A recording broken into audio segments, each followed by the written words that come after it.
Machilipatnam parliamentary నియోజకవర్గ ప్రచారంలో జనసేన దూసుకుపోతుంది.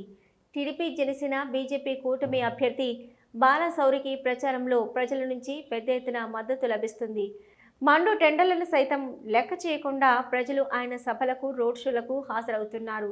నియోజకవర్గంలో ఆయన చేసిన అభివృద్ధి పనులను చూసిన ప్రజలు ఆయనను విశ్వసిస్తున్నారు. దీంతో ఈసారి ఎన్నికలలో కూడా మచిలీపట్నం పార్లమెంటు నియోజకవర్గం నుంచి ఆయన ఎన్నిక కావడం ఖాయంగా కనిపిస్తుందని విశ్లేషకులు భావిస్తున్నారు. ఈసారి టీడీపీ, జనసేన, బీజేపీ కూటమి అధికారంలోకి వస్తేనే తమ జీవితాలు, తమ నియోజకవర్గం బాగుపడతాయన్న అభిప్రాయం ప్రజలలో వ్యక్తమవుతుంది.